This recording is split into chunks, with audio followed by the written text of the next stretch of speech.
और आज सबसे पहले विश्लेषण होगा आजम खान की बीमारी वाली दलील का, क्योंकि बीमार आजम खान हैं लेकिन परेशान अखिलेश यादव हो रहे हैं। क्योंकि एक तरफ आजम खान सदन नहीं आने पर अपनी बीमारी का हवाला दे रहे हैं, तो दूसरी तरफ आजम खान लखनऊ से रामपुर तक बैक टू बैक बैठके कर रहे हैं। और बड़ा सवाल यह है कि बीमारी की ये ढाल कहीं अखिलेश को टेंशन देने के लिए तो नहीं है, क्योंकि आजम खान को रिहा हुए 4 दिन बीत चुके हैं, लेकिन अब तक उनकी अखिलेश से मुलाकात नहीं हो पाई।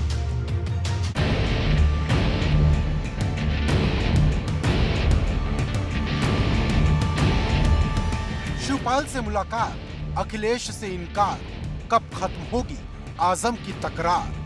मेरी उनसे मुलाकात तो पहले भी बहुत बार हुई है, आगे भी बहुत बार होगी। आजम की बीमारी बहाना या अखिलेश को सबक सिखाना? अभी तो भाई स्वास्थ्य अच्छा नहीं है और जाहिर है सदन के लिए ही चुनकर आया हूँ, आऊंगा तो सदन। आजम अखिलेश की तकरार, 4 दिन बाद भी नहीं हुई मुलाकात। खाली पड़ी रही अखिलेश के बगल वाली कुर्सी, क्या है आजम की मर्जी? मेरी उनसे मुलाकात तो पहले भी बहुत बार हुई है, आगे भी बहुत बार होगी, और तन्हा उनसे ही क्यों, मेरी सबसे हो। आजम खान की रिहाई को 4 दिन बीत चुके हैं, लेकिन अब तक आजम और अखिलेश की मुलाकात नहीं हो पाई है। और अब सबसे बड़ा सवाल ये है कि आजम खान और अखिलेश की मुलाकात आखिर कब होगी, क्योंकि आजम खान अखिलेश को छोड़कर सबसे मुलाकात कर रहे हैं। ये सवाल शिवपाल यादव और आजम खान की सोमवार को हुई मुलाकात के बाद खड़ा हो गया कि क्या आजम शिवपाल के साथ मिलकर कोई खिचड़ी तो नहीं पका रहे? अभी तो भाई स्वास्थ्य अच्छा नहीं है, आपने अंदाजा ही लगाया होगा कितनी देर लगती है तैयार होने में, निकलने में, तो खड़े होने में भी परेशानी है, और जाहिर है सदन के लिए ही चुनकर आया हूँ, आऊंगा तो सदन। दूसरा सवाल आजम खान के सदन की कार्यवाही में शामिल न होने को लेकर भी है, क्योंकि अखिलेश के बगल वाली कुर्सी सोमवार को भी खाली थी, मंगलवार को भी खाली रही, जबकि आजम खान सदन में न जाने के पीछे बीमार होने की बात कह रहे हैं। आजम खान सदन में नहीं पहुंचे और अखिलेश यादव के बगल की जो कुर्सी थी वो खाली रही। हालांकि आजम खान दोपहर तक अपने लखनऊ के सरकारी आवास पर मौजूद रहे, कई लोगों से मुलाकात की, कई मुस्लिम नेताओं से मिले, लेकिन वो सदन में नहीं पहुंचे। वैसे तो आजम खान अपने आप को बीमार बता रहे हैं, लेकिन लगातार मुस्लिम नेताओं से वो मुलाकात भी कर रहे हैं। लेकिन जिस तरह से आजम खान लखनऊ, रामपुर में बैक टू बैक मीटिंग कर रहे, वो कई सवाल खड़े करता है। अगर आजम खान वाकई बीमार हैं, तो इतनी भागदौड़ क्यों कर रहे हैं? या फिर ये सब अखिलेश यादव से बचने के लिए है, ताकि अखिलेश से मुलाकात ना करनी पड़े?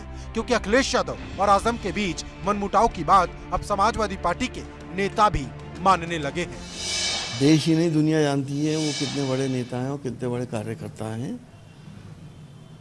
हो सकता है किसी बात से नाराजगी हो, लेकिन जहां सब लोग होते हैं घर के अंदर भी एक दूसरे से मनमुटाव हो जाता है। वैसे ये महज संयोग नहीं है कि आजम खान विधायक पद की शपथ लेते हैं और अखिलेश उनके चले जाने के बाद ही विधानसभा पहुंचते हैं। अब मैं कुछ नहीं कह सकता, लेकिन पार्टी उनके साथ है, वो सदन में आएंगे। वैसे ये भी संयोग नहीं है कि आजम खान सिर्फ अपने करीबी विधायकों से मुलाकात करते हैं, और जिन विधायकों से मुलाकात कर रहे हैं वो ना तो समाजवादी पार्टी के विधानमंडल दल की बैठक में शामिल होते हैं और ना ही सदन के प्रोटेस्ट में बढ़ चढ़कर हिस्सा लेते हैं। वहीं एक सवाल राज्यसभा चुनाव का भी है। आजम गुट के विधायक और शिवपाल की नजदीकी अखिलेश का खेल भी खराब कर सकती है, क्योंकि संख्या बल के हिसाब से सपा की 3 सीट पर जीत तय मानी जा रही, लेकिन जिस चौथी सीट पर अखिलेश जीत की रणनीति बना रहे हैं वो फेल हो सकती है। क्या आजम खान और शिवपाल यादव की मुलाकात आने वाले वक्त में अखिलेश यादव की टेंशन बढ़ा सकती है? ये सवाल यूपी के सत्ता के गलियारों में इस वक्त इसलिए गूंज रहे हैं क्योंकि 10 जून को उत्तर प्रदेश में राज्यसभा की 11 सीटों पर वोटिंग होनी है। आजम खान ने अखिलेश यादव से अब तक मुलाकात नहीं की है, लेकिन शिवपाल यादव आजम खान के सरकारी आवास पर जाते हैं और 45 मिनट तक उनके साथ बैठक करते हैं। कैमरा से जीतन के साथ अनवर शुक्ला, एपी गंगा।